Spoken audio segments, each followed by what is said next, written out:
broadcast network, AFTERBUZZ TV. Over 20 million weekly downloads in over 150 countries, and your #1 source for after-show entertainment.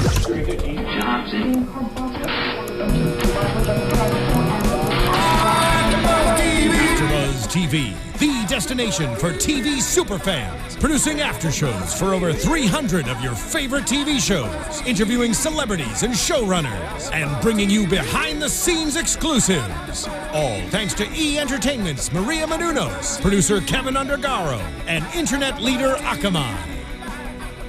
Now, let the buzz begin! Yay! Oh my gosh, I'm so excited to be here. This episode rocked. Hi everybody, this is Jerri Manthey. I'm here for another Survivor recap, Survivor Season 29, Episode 3. And I'm here with my lovely co-host. Thank you, Justin, Walter, and Jerry. For the people who are not viewing us and are just listening to us, you have to go to YouTube and check out how we look, because Jerri looks beautiful today. Oh, she's wearing this like dress, her hair is done amazing, and you look like the queen of Survivor that you are, Jerri. Oh, stop. And then I'm like Don't slumming stop. it in my Jeff Probst Survivor hat. I was inspired to wear it because I love when he wears his hats on the show, and that I own one, and I try to pretend to look like him sometimes. You kind of do look like him right now, actually. Well, thank you. You do. Immunity up for grabs. Guys, ready? And Go. The Yeah. tribe has spoken. Oh my gosh, I'm so excited to talk about this episode. But first, let's address the elephant in the room. Oh, what elephant? Who's missing? Oh my gosh. So this is let me just tell you the true behind the story here. Ryan is afraid of me. Ryan's afraid of me. Jerri. There is a battle going on, and literally every week we're like, it's going to be the three of us. And last week Jerri went MIA because she was at the chiropractor and Yeah, I she hurt myself. hurt herself. Are you okay? I'm fine. She's I'm fine. And then this week, 10 minutes before getting here, I see Ryan's picture pop up on my phone. And when that happens, I know he's going to say, I can't something's make going on. it. He got out of work late. He's like, it takes an hour to get there. There's no way I'll be there on time. I'm sorry. Wah, wah, wah. But all I got to say is I am the constant of this show. I'm here every week. And I love being here. Because you're crazy, Justin. That's why. You're absolutely crazy. But For Survivor. That chiropractic work did you great, Jerry. I just feel like you're glowing or something tonight. You know, I've been getting in touch with my feminine side lately and wearing dresses more often. Okay. And I've realized the perfect way to blow dry my hair is just to roll the window down on the way here. It works, ladies. Just a little tip for you. There you go. A phenomenal episode last night. Unbelievable. It was called Actions versus Accusations. Mm-hmm. And I got to say, there was a lot going on in this one episode that, I mean, I was on the edge of my couch the entire time, like just waiting. It was John all over the place. Rocking the cradle. the Not guy- rocking the cradle, rocking the show. Yeah, you know, there have been instances in the past where racism has come up as an issue on Survivor, but this took the cake. Mm-hmm. I mean, this guy was proven in like the tabloids, the media, and everything to be a racist and a homophobe, which are two things you can't do on Survivor and expect to get far once people realize that. Well, it's interesting because that is his past. His past is he did the interview and he made racist and homophobic comments.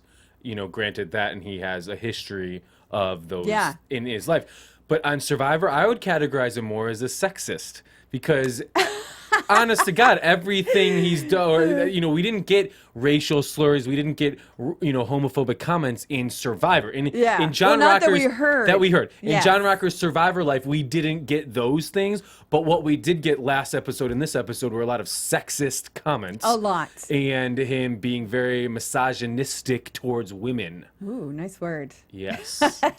We are smart here. We or are. try We're to actually be. very smart.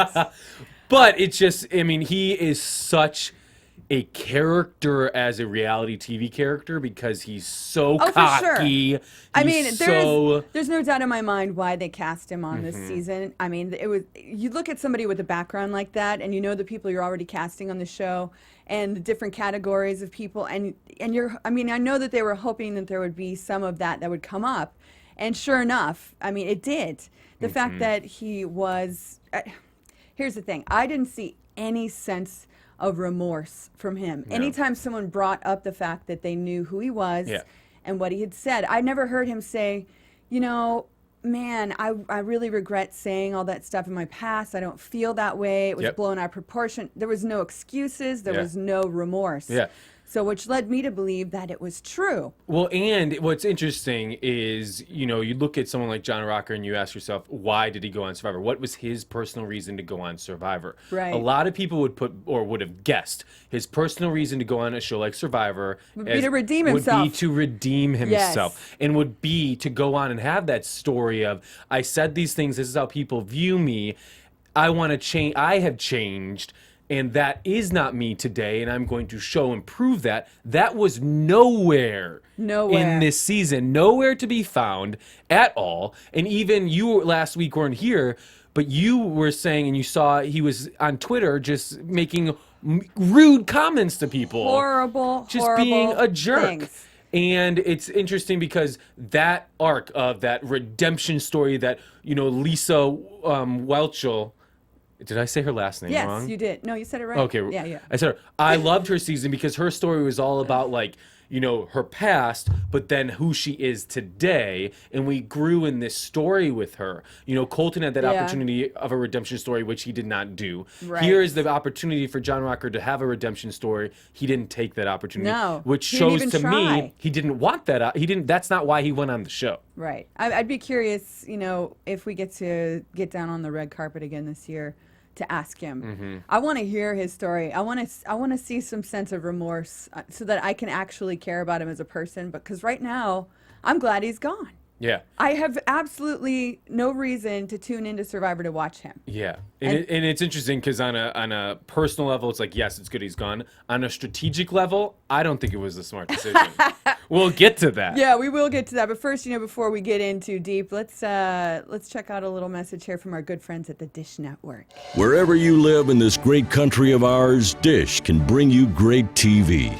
From the big city to the farmlands, high on a mountain or low in the valley, Dish delivers all the great movies, shows, and sports you can handle. Monthly packages start at just $19.99 a month for 12 months. This is your day, America. Get Dish and get thousands of TV shows and movies on demand and free installation in up to 6 rooms. Visit dish.com/AfterBuzz. That's dish.com/AfterBuzz. Limited time offer, 24-month commitment and credit qualification required. Cancellation fee and other restrictions apply. Requires a clear view of the southern sky. Call for details.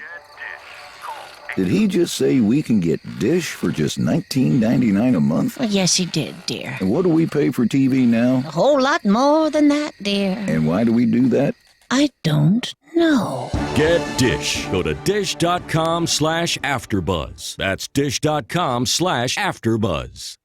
Well, I just started taking voiceover lessons, and that guy has a great voice. No, don't you listen to voices so differently after you do something like that? Completely differently, yeah. What do they categorize like role? What kind of role would you be? I'm not sure yet. I think my brand might be somewhere in the seductive selling. Oh, shocking. Of like chocolates and, lingerie. I don't know. I'm exploring all avenues at this point. Don't go the 1-800-SEX hotlines. Oh, no.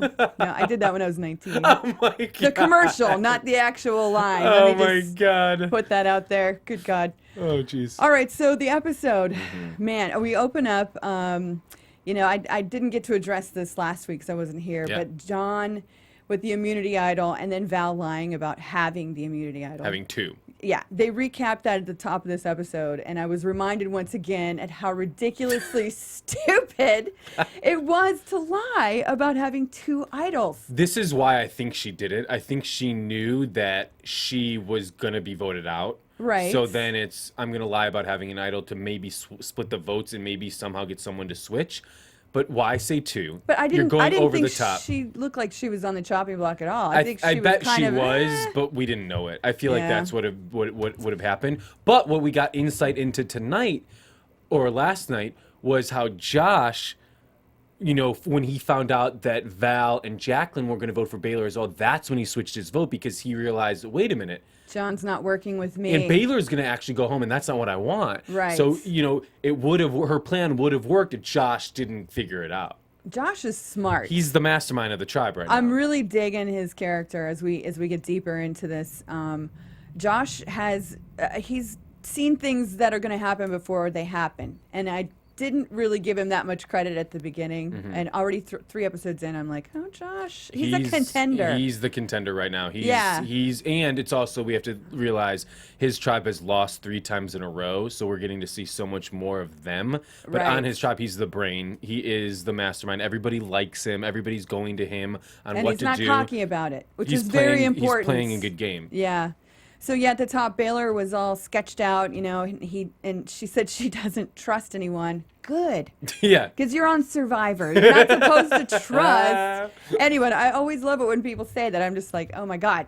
Okay, I'm glad you woke up and you're now part of the game. Good job. I think this might be actually a blessing for Baylor, because I think she's going to be a gamer and a player more than people are going to give her credit. I can see that. And I think that because this has happened 2 weeks in a row, and even what happened last night, she, I think, will have the balls or will have the guts to actually make moves against people and not play this wimpy girl card. Right. Which I like. Go Baylor, I'm rooting for you. Yeah, I'm all about women who stand up and make stuff happen, for sure. Really, Jerri? Surprise! Surprise. Yeah, so we're over at the Hunapu tribe, and Drew is trying to warn everyone that there's a storm coming and that their roof is horrible. And it was really bad. Yeah. And wasn't he the one who kind of took charge of the shelter in that first episode? He did take charge building. Remember, Julie was like, Drew's an idiot. Yeah, yeah. I think we got a little hint of that for next week, that he's a kind of not as smart. Yeah. What he said, he's not the sharpest tool in the shed. Yeah, I think he said something crazy like he's the kingpin. No, he's a badass. Oh, he's a badass. And Jeremy said, no, he's just a dumbass. Yes. Yeah, and so we got to see a little bit of that as well in this episode. And then they all started weaving palm leaves. Now, let me just paint a picture for you guys, because I've been in this position before.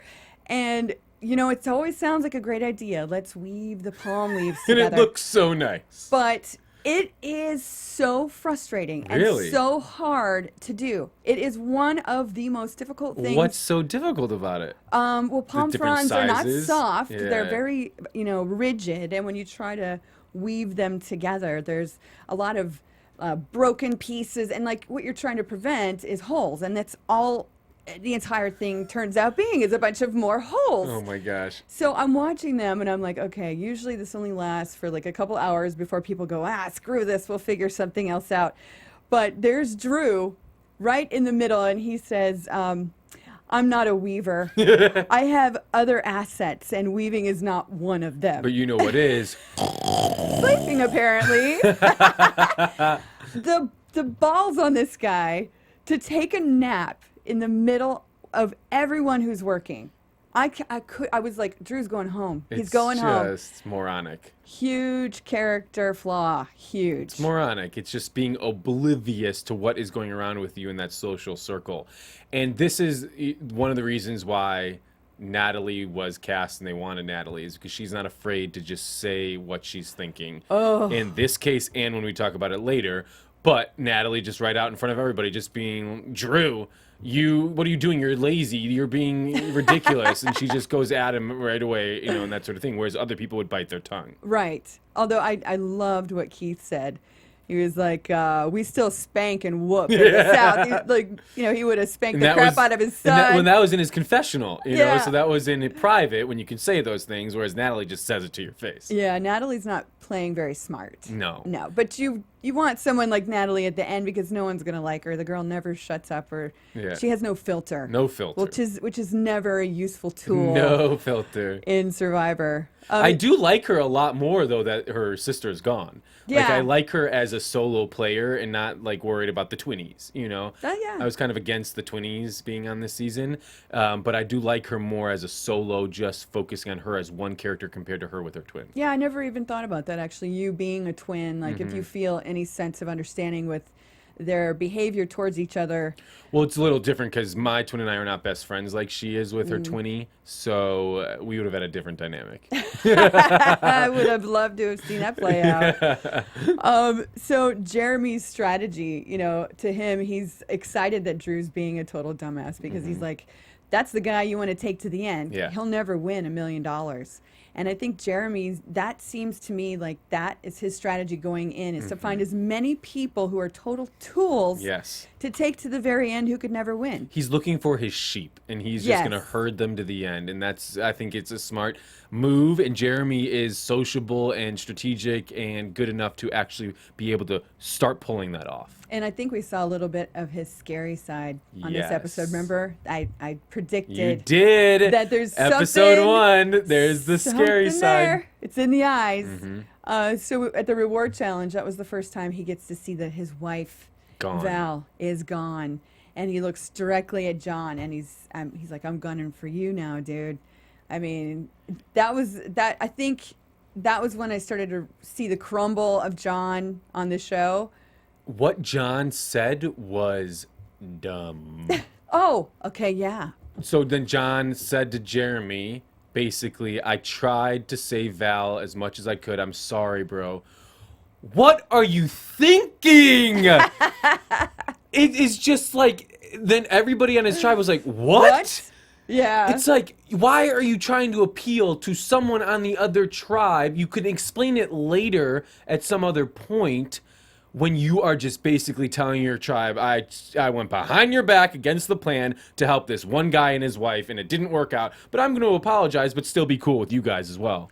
What are you thinking, dude? He wasn't thinking. That was a really bonehead move. Like, what is the benefit of that? I don't know. I was kind of wrapped up in the whole moment myself, trying to figure out, who was he trying to please? Was he trying to please everyone? Well, he clearly wasn't pleasing his tribe because they didn't know about it. Right. So what did he think he was going to get out of it by, trying to make Jeremy understand that he tried to save? It was a weird moment. It was weird. And it was kind of dumb. It was. It was just like, what are you thinking, dude? Right. Just like I have to say, honestly, the reward, when Jeff said, here's your rewards, it's either the fishing gear that they didn't take last week or all these comforts. You guys should have taken the comfort. Real? What? Yeah. Wait a minute. Yeah, no. I was watching with a friend who I'm trying to get back into Survivor. It was someone who watched in the beginning seasons, and I'm like trying to get people back into it. It's people who have trailed off a little bit. And I was immediately, it's like, duh, you take the fishing gear. Jerry! Nah. Well, you've done it so many times. You're like, whatever, the fish, who cares? I'd rather be comfortable. It's Survivor. You're going to be hungry regardless of what happens. But the one thing that is the most important, you soon find out, is sleep. And a tarp is like, it's the difference between sleeping or not sleeping. Night and day. Not to mention mattresses and pillows and blankets. I mean, every time they bring something like that out, I'm like, oh my God, they better take that. And I'm the opposite. Go with the survival item. Yeah. So it was a very interesting challenge.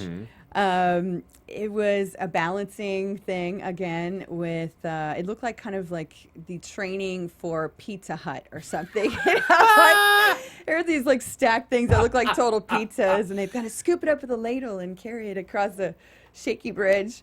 That's the first thing I thought of. I was like, oh, someone's going to get a job at a pizza place after this. So funny. And I'm a dork. I watched, on Twitter, and there's a website, TV Trash Talk, that they post these 2-minute funny videos, and they tweet us all the time. I love you guys. They're so hysterical, and they weren't doing Survivor, and I tweeted at them like, no, you have to do Survivor, and they're doing Survivor again this season. Did you see the Watch them. It's so funny. But now I'm laughing because when you said the pizza thing, I didn't click that they were... In this TV Trash Talk, he makes fun of Wes and Keith for like, oh, you're delivering pizzas, da, da, da. And it clicks now. Yes, because of what you just said. So you're completely in the same wavelength as that video. 2 minutes long. You got to check it out. They're hysterical. Yeah, TV Trash Talk. Yeah, look for it on Twitter. We'll post it. TVTrashTalk.com. We retweeted it, but it's so funny. No kidding. Those guys are brilliant. Brilliant. I want to work with you guys. I already told them on Twitter. But it does look like, it was like, the pizza, the balance in the thing, and Keith was in the lead for most of it, and then Wes came back and came back from behind. Right, and Wes was like, I thought this is pretty horrible. He's like, oh, my dad will be really horrible at that. I'll take that challenge. It's smart, though. It was, but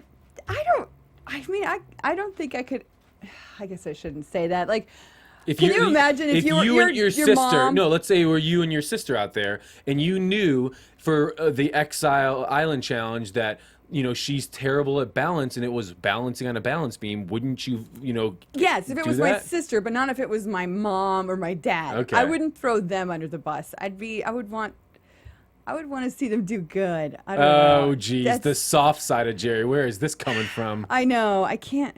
Well, I love my parents. I do have to say, if I were out there, I with, love my sister too, but we're competitive. If I were out there with my mom or something, I feel like I would be crying all the time, like Right. like with Missy and Baylor, or like Keith and Wes, like that mom, son, mom, father, or that just child connection, and Yeah. and seeing your parents struggle like that, and Yeah, it's very different than if you were there with your twin. You'd Yeah. be like, yeah, he's really horrible. I'm going to slaughter him. So it was a very close race. Yeah. And I was happy to see Keith keep up with Wes for the most point. But then Wes ends up winning. And there was a moment, I wanted to rewind it and watch it because I was still trying to figure out what Keith said when he got emotional. Yeah. And Jeff was like, hey, Wes, do you see this kind of emotion typically? And he's like, no, man, something grandma, grandpa, something or other. The And only time was when the grandpa and great grandparent died. Oh, so was that that's it? what it was. He's only seen his dad emotional or crying in those 2 moments. Okay. And then he's seeing his dad cry here on Survivor, and then he starts crying, and I was like, where did this waterworks come from? I know. Here we go again with the waterworks. I started tearing up. Well, you can't help but tear up. They throw in that little music on the very sensitive, touchy-feely music underneath Yeah. the whole tone of the thing, and next thing you know, you're crying. I know. But yeah, when they then had the option of the gear or the comfort, I was just like, guys, what are you thinking? It was smart, guys. I'm glad you chose the fishing gear. Well, we'll see. We'll see what happens. It was a smart decision, Jerry. We already saw John Rocker bring back catfish at night, and they were all feasting on it, so good move, guys. He had one fish for 8 people. Hey, Yeah. it's better than nothing. Yeah, it's just like a tease. It's not worth it unless you get your whole fish to yourself. Then it's worth it. What did you think of Wes choosing? And I knew he was going to pick Josh. Like, when he had to pick someone, I literally was like, Josh, you're going to pick Josh. And he picked Josh. I did not see that coming. You didn't see that coming? No. Really? No, I did not see that coming. I thought it was an interesting choice. But it was, I could see where it was a good choice. Why did you see that coming? I saw it immediately because I feel like everyone on that tribe trusts Josh, so they would want to put who they trust with their loved one. So Josh is going to be there a lot, is what you're saying. Possibly. In my mind, I was thinking Wes is thinking like, I want to put someone there who I already trust. And Josh is like everybody's number one person. Like, everybody is working with Josh. It's true. John Rocker said, I'm not homophobic because my number one ally is a gay guy here. Right. Then Baylor, my number one guy is Josh. Then Wes, my number one guy. Everybody thinks Josh is their number one ally. That's a very smart position for Josh to be in, for sure. Yeah, so I thought it was interesting. Then after the challenge, we go over to the Hunapu tribe, and Julie is just losing it. And she walks off on her own. And I remember someone said, they were all trying to figure out this relationship with John. Jeremy tells everyone about John's history.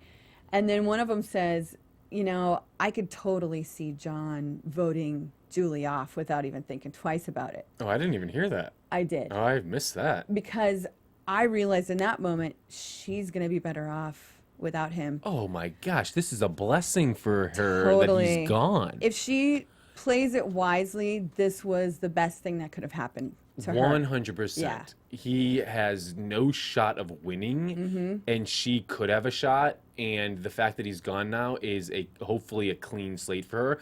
I kind of like her. From what I've seen, I feel like she's got a good social game, possibly. She could be a good player, and she'll make moves against people, like be a strong competitive woman. And the one moment that I thought was touching was I really like Missy too on that tribe, like that Missy went after her to comfort her. She does it. She's like the mom She's figure. the mom, and she seems cool and she seems good. But then you have Natalie saying she doesn't have the right to cry. She has her loved one still in the game, and like that kind of thing. Like, John's still here. Why is she crying? We should be the ones crying. Yeah, which is selfish and stupid. Everyone has a right to cry on Survivor. It's horrible. You're absolutely horrible in conditions. And you're uncomfortable. You're starving. You haven't slept. Everyone deserves to cry. The way I interpreted was a couple things. One, she could be crying because she cares for John. That's her boyfriend. And she's seeing, oh my gosh, he's being targeted on my tribe. And he's like in a terrible position. Then two, why I would be crying is this guy's gonna screw up my freaking game. Yeah. Like, this guy is, I have no chance because this guy's screwing up my game. Yeah, because she even said something about how he put her in a very difficult position just being who he is. Yeah. Which speaks volumes of their relationship. Yeah. I mean, if I were her, I'd be playing the card in the game like, hey, you know what? I'm breaking up with him as soon as I get home. So if you guys give me $1 million, he's not going to get a penny of it. That would be I'm breaking so up. smart. Like, after all this, I'm done. Like, I've had to deal with this crap my whole life with him, or my whole relationship with him. Yeah. This is it. That was the final straw. The way he talked to you, that's not acceptable. I cannot. I'm breaking. That would be so smart if she did that. Yeah. And then she gets almost like, they almost look at her as like a, you go, girl. Yeah. Like, almost like a heroic type. Yeah, you break up with him. Wow. I think that's good. Yeah, because everyone kept saying, you know, now she's going to have to play her own game. Yeah. And I just think that that puts her in a great place. Yes. So I think maybe we might have to keep our eye on her after all. But she doesn't say a lot. So I haven't, I have no reason to like or dislike her. The only people that say a lot on that tribe, though, that we see are Jeremy so far, because we haven't seen development like Reed. I have no idea what Reed is about. You know, Not a clue. John, I know much about him. Like, there's so many people in that tribe where there's still question marks. Kelly, the blonde, still confuse her with Jacqueline sometimes. It's just Totally. kind of like, we don't really, there's no development yet on the blue tribe besides Jeremy, because he went to exile, his wife, all these sort of Jeremy. But everyone else in the blue tribe, I'm kind of still like question mark, which is, in my mind, from my experience of playing in my own games. I run reality games, and I play in a bunch. I just did a 10-week long Survivor competition this summer. I was on the tribe that won. It was 10-week longs. I was on the tribe that won every challenge. History, I think, shows a lot of times, maybe not necessarily on the real show, but the tribe that is forced to play the game and lose, those people play the game much better in the long run than You the think people. so? I think that someone on this orange tribe is going to win the whole thing. Ooh, there's Making a that little prediction, but and I think I don't know. We'll see. I think Baylor or Josh are my top two right now. Yeah. Yeah. Yeah. We'll I mean, see. they're definitely worth keeping your eye on. Yeah. So at Exile Island, I thought it was a very interesting little play between Keith and Josh. Yeah. Because they both recognize that they come from two totally different worlds. Yeah. And this is the only place where two people like them would have the opportunity to sit down and talk one-on-one and get to know each other. And stripped of, society and technology and everything, just kind of bare bones on an island. You have nothing to do but relate to each other. Right. And I have eaten those Snails? that Oh. are on the rocks. Are they tasty? They're disgusting. I mean, it's like eating a really hard piece of chewing gum. Oh. It's hard to swallow, and we used to call them eyeballs. They look like eyeballs after you boil them. What's the nutritional value of them? Oh, I'm sure it's 100% protein, Okay. but they're disgusting. Ugh. Yeah, I was like, oh yeah, I've had those before. Yeah. Yeah, it was fun seeing their dynamic, and I think it's just for part of the game. It's just putting Josh in a better position with all these people. Oh, for sure. You know. It was a great moment for Josh and Keith to bond so that in the The future. hick and the gay. Yeah. That's like what they said. The unlikely bond. Yeah. And Keith's like, he's a good boy. He's just not my boy. And I was thinking of Rudy in that moment. Remember how he's like, my bed's over there and his bed's over there. Ain't gonna be no spooning tonight. And I think this is me getting a little philosophical, but one of the reasons I love reality TV, and I actually did a speech on this in college when I was a sophomore in college. I did the positive lessons of reality TV, because everybody always talks about the negative of reality TV. That was a perfect example of the positives of reality TV, where it can put two people from completely different walks of life in a position where they realize at the core they are more similar than they are different on a human level. And that's what I love about something like Survivor and these shows, that they can have positive life lessons to take away from it, and that is one of them. You know, I look forward to the day that you get on a reality show, Justin, and we can revisit this conversation. Oh my gosh. I know what you're saying. Yeah. But the price that is paid for these positive experiences sometimes isn't really worth that. All right. Well, Jerry, I'll let you know what I think. I can't wait till you get on a reality show, Justin. And you have to host whatever AFTERBUZZ. I mean, clearly I want it to be Survivor, but we'll see. So back at Coyopa, John gets one fish. I think he might have gotten 2 total. Yeah. And everyone's picking at these tiny little microscopic pieces, and Baylor starts trying to work her angles to get John out. And he was sleeping right there. It's like, wouldn't you be a little more cautious? If I would pretend to sleep on Survivor all the time. Like, I would pretend to sleep to see what I hear. You know, when the merge, when they pass around booze, I would pretend to take swigs of it and pretend I'm drunk and then be like, I'm so drunk. You're my #1 ally. Like, I totally, so people think you're saying something drunk, it's true, and then knife in the back. Like, Is that what you think? People think that when you're drunk, you speak the truth? oh, yeah. Man, Justin. But I mean, she was playing. I want to live in your perfect bubble. She was playing the game and playing like, you guys, let's get John out, let's get him out. But he was sitting right there. I was like, whoa, that's a little risky. It did look like they were close, but I'm sure there was enough distance. There had to have been.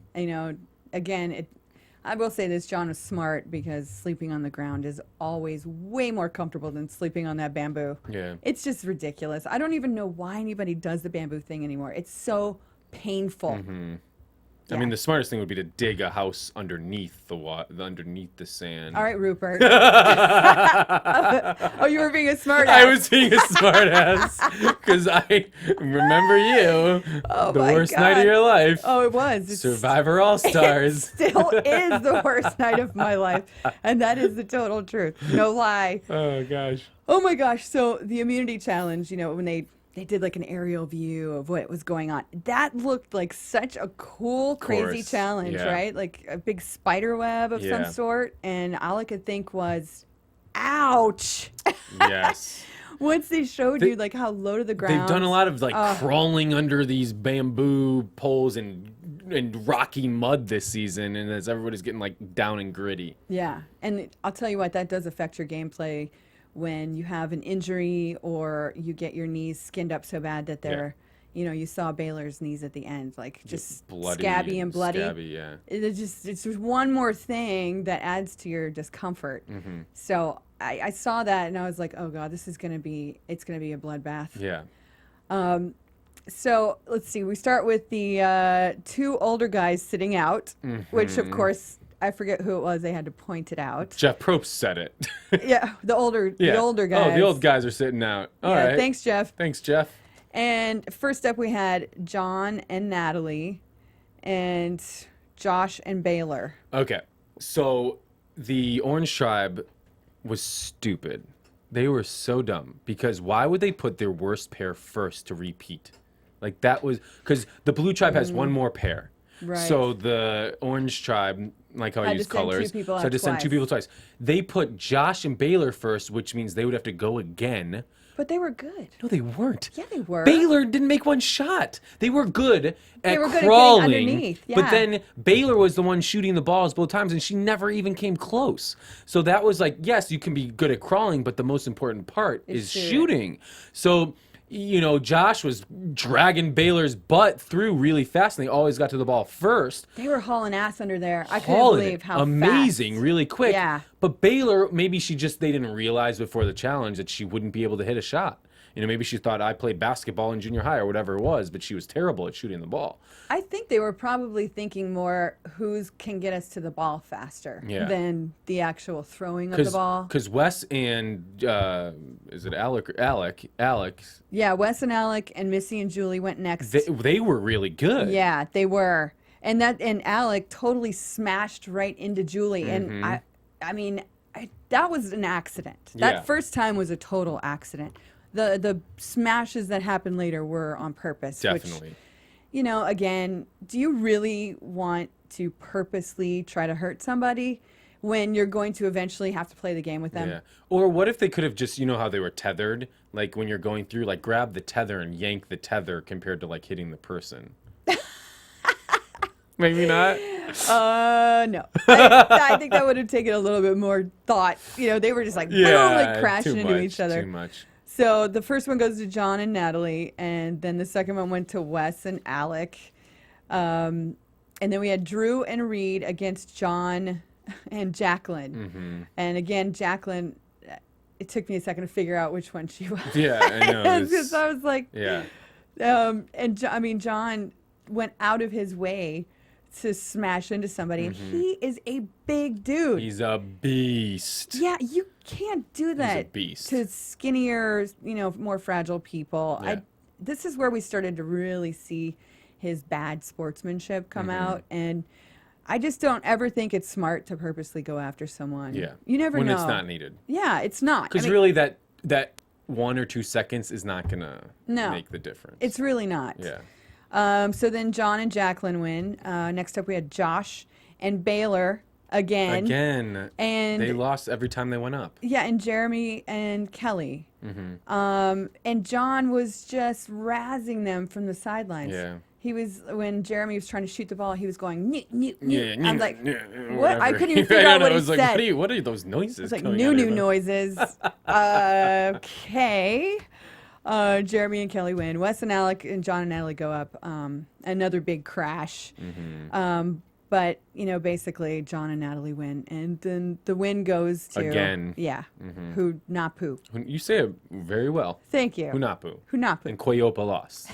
Yes. Again. Blue wins again. Yes. And then we get the big blow up. And yeah, then suddenly it seemed almost like it was out of nowhere. Natalie decides she is going to spew hate and truth to whatever level and just nastiness at John.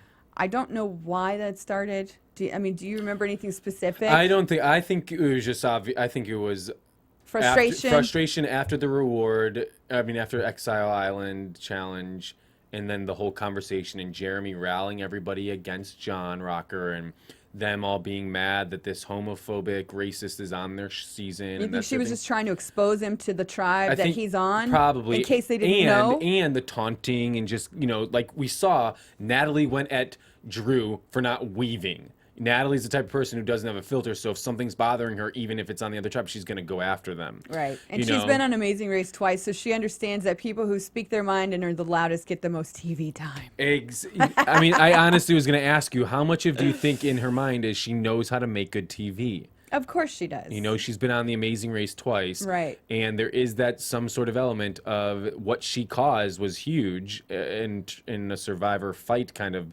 verbally, and it riled him up. And she started it. I'm surprised, and maybe some of this might have been in the editing, how much John actually took before he came back at her. And he said, if you were a man, I'd punch your teeth out right now. Oh my God. Which I was like, here we go. But she just would not let up. And at some point, I'm like, all right, you've made your point. And even the Dale. Yeah, he was like eventually like, look, all right, it's over. Can we just go back to camp? Yeah, and Dale please? the whole time was like, John, don't say anything. And then to the other tribe, he's on our tribe. We'll take care of him. And the other thing that I think that was interesting is everybody thought John was the one running the show on that tribe. So it's very interesting. And it's also too, if you don't like someone, then put that seed in everybody's mind that they're running the show, because then everybody's going to want to go after that person. So even though Josh, from the viewer perspective, is clearly running it, everybody thinks he's running the show. So let's go after the big guy. Let's change the course. Let's protect the women in that sort of thing. Yeah, see, I don't even know if I would say that everyone knows that Josh is running the show. No one does. I think that's what's so interesting about him, is that he is basically the point person for everyone to go to, but he's not making anyone feel like he's telling them what to do, which is really smart. And he's playing well. Yeah, and I could see where John probably thought he had some pull. And it was interesting that everyone just assumed that. Well, and then after, so he said, like, I would knock your teeth out. Julie was just like, John, and made, with her hand, like, shut up, like, around her throat, like, shut up, like, what are you doing? Yeah. Like, you idiot. She already had a good cry, and she's probably feeling a little bit better. And now here she is again in the hot seat because of John. And all the women's faces were like, oh my, disgusted. And all the men were just like, you fool, you idiot.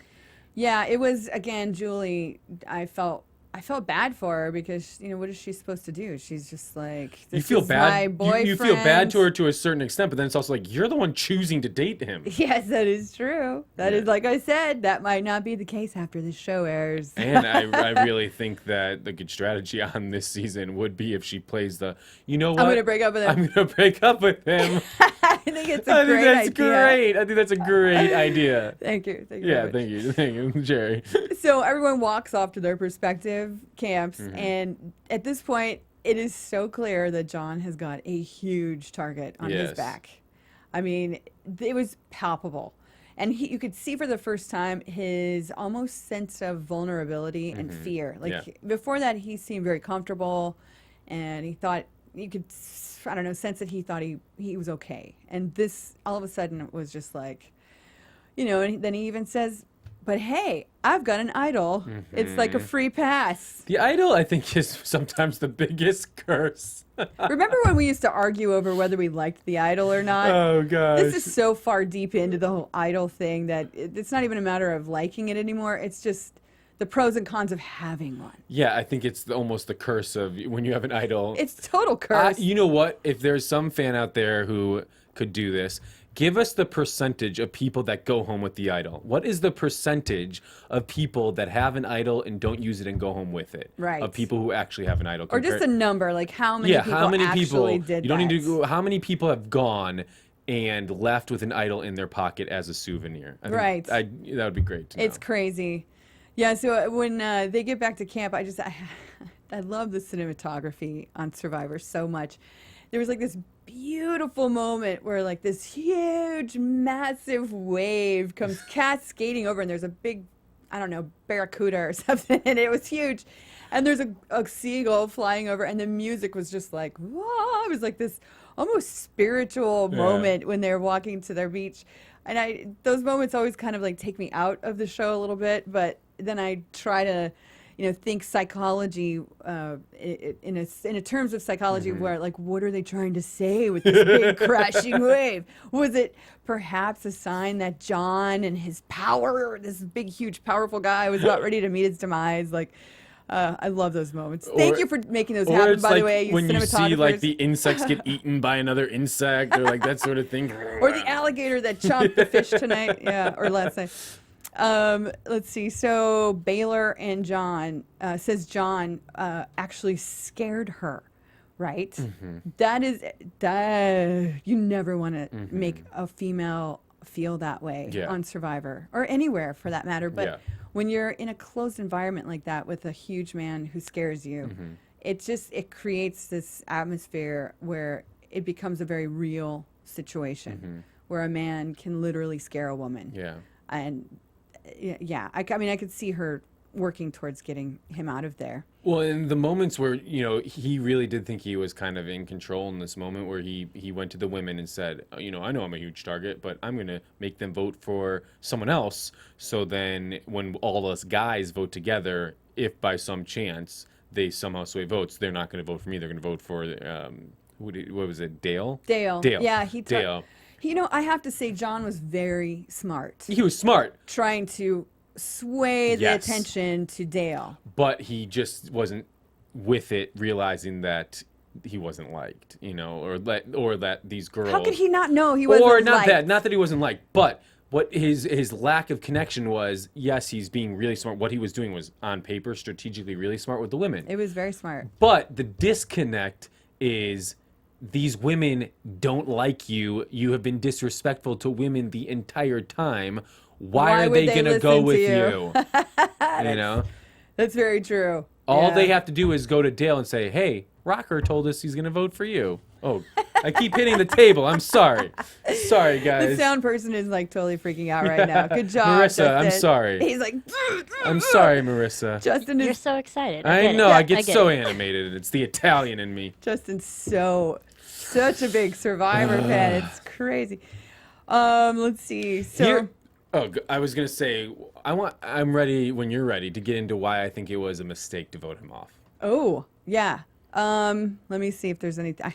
Well, I take a lot of notes when I watch this I'm show. sure Josh, he was the one that he flipped the whole script.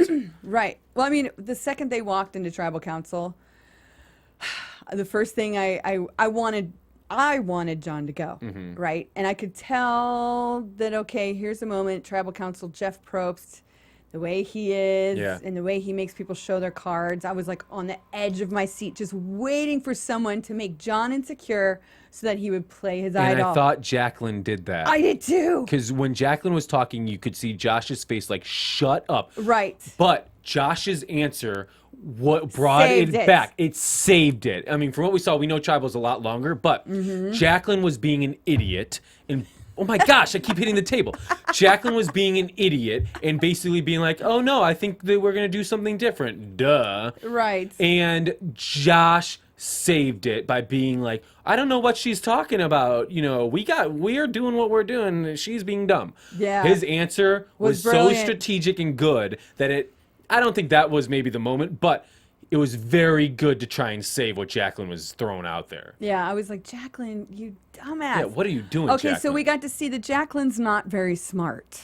I mean, really, like, if you want to get rid of somebody, You don't give them any inkling. especially when you've already heard that they have an idol, Yeah. the last thing you should ever do is give them a reason to play it. What was she thinking? She wasn't. She wasn't. I mean, when she said it, my jaw dropped. I was like, oh, What it man, should have there it been, goes. it would have been, the girl should be like, you know, we're down and out. It's one of us two going home. Yeah, This we already sucks. know. You guys are idiots. Why do you keep voting the girls off? You know, John Rocker's in it, and then you say, we know one of us girls is going to go. Play that card. Yeah, done. But John didn't play the idol. Yeah. But how... So why He was- do you think Yeah. that getting rid of him was a bad Okay, idea? well, I first think he didn't play that because I think Josh made him feel secure enough. Well, of course, yeah. And I think Josh, how easy was it for him to rally everybody to get John out? It was basically up to Josh. Do we get one of the girls or do we get John? I feel in my heart of hearts that, you know, we should get John out. I'm going to flip the script and get John out and keep Baylor for a third week in a row. He's protecting Baylor every week. Here's why I think in Blood Which was versus the Water. plan. That was the plan. In this season of Blood versus Water, I think why it would be smart to have kept John Rocker. If you make the argument of if we keep John Rocker, we are saving our loved ones on the other tribe. Because if we keep John Rocker, who's going to go home if they lose a challenge? Julie. So if you keep John Rocker on your tribe, if the other tribe loses, Josh's boyfriend Reed is safe. Missy is safe. Baylor's mom is safe. All these people who have loved ones on the blue tribe are protecting their loved ones by keeping John Rocker in the game. Because if that blue tribe loses, who are they going to vote off? Julie. Not necessarily. To spite John Rocker. To spite John Rocker. That's how I interpret it a little bit. I don't. I mean, I think the last Blood versus Water, that was definitely the case. If you lost your loved one, you Yeah. were safe. Yeah. But I think this time around, with the way Exile Island is set up, Mm-hmm. that there's an option where it might not be that way. But don't you think, though, if John Rocker stayed in and Blue lost next week, there would be a huge contingency and a huge rallying to say, let's screw John Rocker by getting Julie out of the game? I don't know. You don't think so? I think it would. See, I can't, I mean, we'll never know, Yeah. but I just think that what happened at the beginning of this episode really was foreshadowing to the possibility that everyone might accept that Julie is going to play her own game. Interesting. Who knows? I Yeah, I mean, don't know. we'll never know. I know. I'm just kind of glad that he's gone. Yeah. I did have to say that when he exited, I felt myself like this like kind of anxiety, like waiting for a huge, massive blow up. Yeah. Or some smart remark on the way out, something to kind of like tell everyone, hey, you know, screw you guys. But he was humble. Very. He was extremely humble, and I actually respected him for that. Yeah. He I was totally went to thrown Jeff. off by that. He went to Jeff and he said, you know, well played. They got me. And then in his confessional, it was kind of like, you know what? They got me. And it was like, he was so humble. He was. And I was thinking about it. I was like, this guy's a professional baseball player. Like, Survivor is a huge deal, but to him, it's not as big of a deal as it is for someone who's just a Joe Schmo like me. But he hasn't played baseball in a while. I know, but I'm saying he has these life. He got kicked out he of has the these league, didn't he? crazy life experiences. That Survivor is one of those, but you know, okay, he got out third. He doesn't care. I mean, Whereas, he's very competitive by nature. Yeah. Athletes are like that. So, But here's the flip don't side of know. what I was saying about strategically why it would be a benefit to keep him. For Josh to get rid of him, Josh knew that John was a wild card and he couldn't necessarily control John, and now he has the entire tribe he's controlling. Right. So I mean, Baylor is up his butt at this point. Well, and I think we saw some foreshadowing of Baylor possibly eventually down the line making a move against Josh. Because I think she has seen now 3 times in a row he's made moves against her without her knowing, but still saving her and saying, I have to play my game, not Josh's game anymore. I got to play. I'll work with him. I'll play with him. But now I'm not playing a game for me and Josh. I'm playing my game. Which, to hear that from Baylor, I like that because I want to see her make some moves. Yeah, I do too. And I love the little shot where they showed her poor little knee. So banged up. She's like picking her little scab. Yeah. I hope she makes some moves. I see some potential in Baylor. I don't know why, but I just have like a gut feeling that she is a player. Like I feel like she's gonna play the game, and I hope she does. Yeah, I'm still curious to see how Jeremy is gonna end up playing this thing out, because every week I see him get more and more aggressive and say bigger and bolder things to everyone, not just in his confessionals. Yeah, and it's the one thing I do like about Blood vs. Water that we got last time is it's going to be interesting to see if it starts becoming the pairs versus the non-pairs and like all that sort of dynamic of who is going to start teaming up and cross tribes and the exile, what exile alliances may be forming and all that sort of thing. So I like the dynamic of it. I like it still. I'm enjoying this season so much because it's not just the clear cut, get rid of everyone's loved ones and be an alliance. And what I also like about it a lot is typically, like when you think of Survivor Palau, when you have tribes that typically win, it's so easy for them to just pick off the entire tribe that's against them. That's not going to happen this season because you have those extra layers of loved ones. So the loved one twist inherently makes it so that tribes will not pick each other off one by one. Right. I think it inherently does that. Right. You know? You know what? Did we ever? Yeah. So I just have a question here. Yeah. Totally off topic.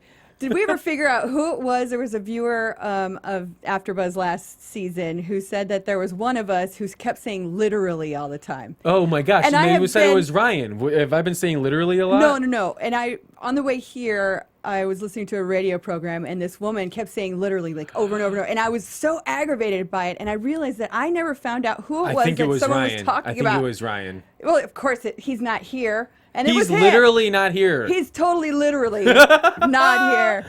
So, next week, I cannot wait for the 3 of us to be back and see how this goes. I know. And next week. The teaser you know what, Ryan? For next week, I got to say, I am so excited to find out what Jeff was talking about when he said, what was it, Drew? Was it Drew? Drew.